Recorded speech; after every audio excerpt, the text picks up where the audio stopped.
Sa mga katik vloggers, mga subscribers, bago tsaka luma, mga supporters, mga dumaan, dumalaw at bumisita sa channel, lahat ng mga viewers, secret viewers at silent viewers, magandang araw. So ito na yung ano natin. Ayan, naisarado na natin yung fender, ano? At ayan, nakikita nyo, nalinisan natin lahat ng mga controls, knobs. Ayan. Tapos naisalpak na rin natin yung pinalitan natin ng potentiometer, yung sa master volume niya. Ayan. Yung ating minodify. Kung makikita nyo yan, no?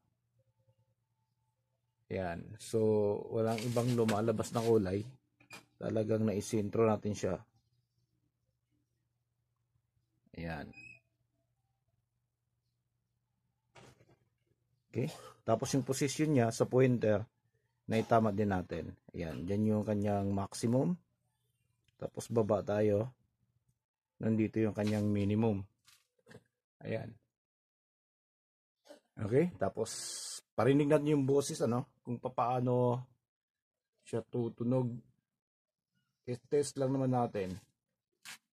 Okay. Landanin natin bukas. Ayan. Yan, nakita nyo yung indicator. So isa lang dahil mono lang yung kinabit natin yung signal dyan. Wala sa kabila. Kaya yung indicator natin isa lang.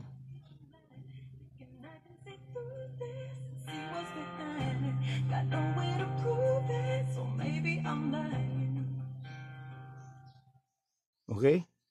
So hinaan natin konti dito.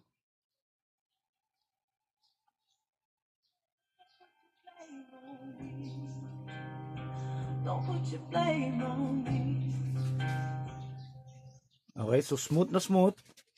Yung volume walang garag-garag dahil nga siyempre bago yung kinabit natin. Tapos hindi gumigiwang yung knob.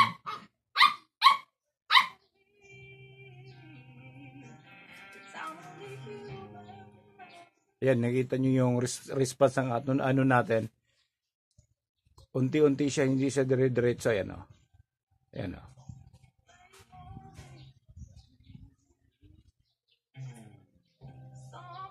Okay, so tamang-tama talaga. Oh. Ayan. Maganda yung nailagay nating ano. Nailagay nating potentiometer sa loob. Maganda yung respond ng kanyang ano, ng kanyang tawag dito, control sa habang pinipihit natin pababa or pataas. Yan, balik natin to dito.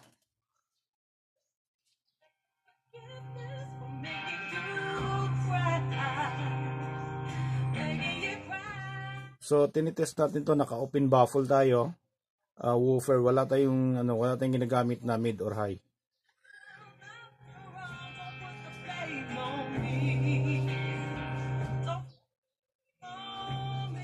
Okay, so hanggang dito na lang siguro. So abangan nyo na lang yung sa short video natin. Maglalagay tayo ng mga siguro mga 1 minuto or kulang-kulang 1 minuto. At mag-open baffle test tayo kung gaano ba kagaling tumunog tong fender na to. Okay, so hanggang dito na lang. Maraming salamat. God bless at bye-bye.